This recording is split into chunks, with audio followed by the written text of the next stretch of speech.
It's the 6th of October 2013. And look at some people on their Boris bikes.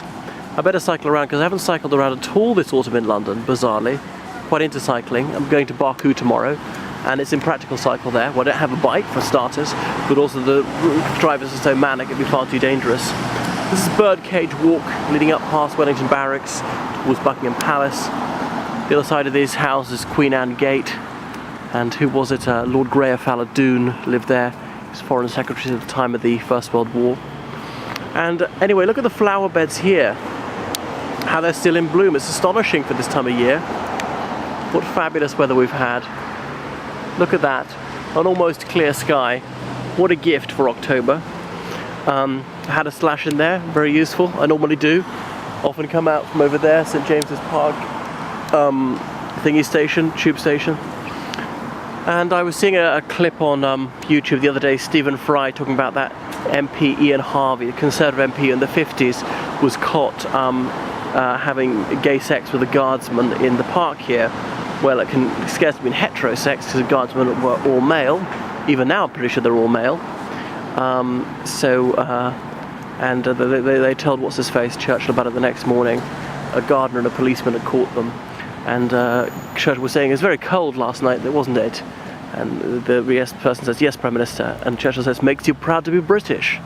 As in, these guys were so craving it so strongly, they braved the chill. Snowdrops, is that what they are at this time of year? Reminds me how Johnny gives one to Maitza, the first snowdrop of spring. A very charming Romanian tradition. And it's quite a hillock this bit is on here. So it's not fenced off. You could come in here late at night and sleep in here like a tramp. I remember out of that church at Fulham last night, it was with Robert Money. You know, we saw a tramp sleeping in the churchyard. And this park is just replete with memories for me. Walking around a lot in 2002 when I used to come down from Oundle on Sundays into 2003. Walking along here, that summer of 2002, I got separated by my mates on some sort of day out in London. For the first time I walked from there all the way to a temple. Because I actually didn't know London that well at the time, even though I spent the summer of 1998. So I absolutely adore London, it's fascinating. But having stayed here for the better part of a month recently, have I got a tiny bit bored of it? I mean, maybe just I've done too many of the same things. Because I was coming to central London almost every day saying, I'm going to do comedy. Right, I've got pubs on the list, I will go to that pub, and I'm walking all the way from here to Kentish Town and inquiring about, do you do comedy, or wherever the pub might be. And generally they did, but often it wasn't that night because the internet information was out of date, or they said they only did professionals, they wouldn't do open mic, or they did do open mic but you had to book, and I was too late to book. But I did manage to do it twice. Red Lion Pub beside Parliament, and the other one, Toriano's on Toriano Avenue in Kentish Town. Managed to book Toriano's only about 2 days notice, which is fabulous. Got a couple more gigs set up for November, we're going to have to cancel. Not getting on with Andrea terribly well at the moment. And look at this little, the bird keeper's cottage. Is it meant to look Swiss, or am I thinking of Swiss Cottage? I mean, I know what Swiss Cottage looks like, I've been into that pub. And there's a little peninsula here, but we're not allowed onto it. Or Duck Island, except it's not actually an island, it's connected by a bridge. I wonder what this is, ventilation for the tube? Well, you wouldn't get much air coming through there, no. Some water pipes, obviously, sewage or something like that. How fantastic it is. I wonder how long these have been growing. We're in a royal park, of course, so no protests are allowed here. That's why foreign heads of state always come down the Mall, because the police can legally close down any protest. So I wonder how many centuries these have been growing for. And Horse Guards Parade. Why are there soldiers on guard there? Presumably because it is the entrance to a royal park. I mean, about 5 miles of it.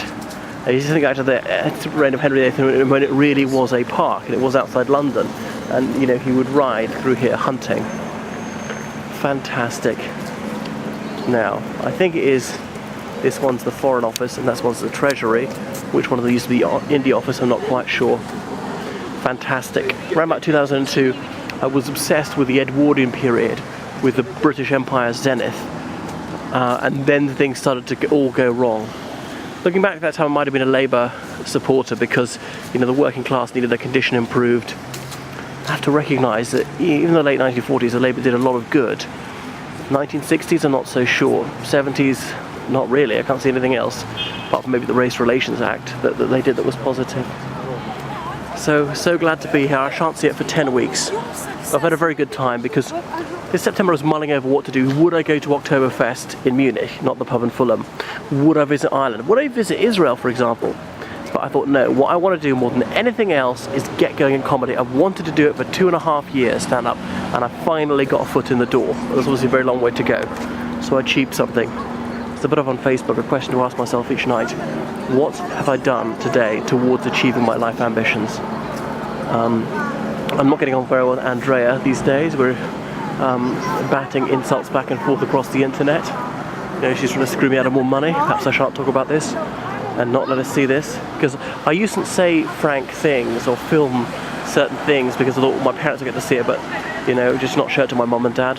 I can save this on the computer and turn it into DVDs. Clive of India, fabulous. I've been in there and the Churchill War Rooms. I was there the summer of 2000 with my dad and I think my sisters, because way over here beyond Horse Guards, I always used to imagine that was the Cabinet War Rooms. It was some sort of secret because it was brown concrete and covered in leaves. See, this one talking about the bird keeper's house, and then there's this gate. There's a warning saying you can't get through here. And it's amazing that someone actually lives here. You see little parks like that around London. And I remember being on this bridge right up here that summer of 2006 with Mila, my Slovak girlfriend at the time, bumping into Gregory Stafford, some bloke I knew from Oxford. And he was, what else about him? He's involved in the Ealing Conservatives. He went to that Benedictine school there. Anything else about him? Yeah, councillor there, I think. And that's New Zealand House, where the New Zealand High Commission is, on the side of a hotel where Ho Chi Minh supposedly worked. Well look, they certainly are doing gardening here. Ooh, somebody's calling, better switch it off.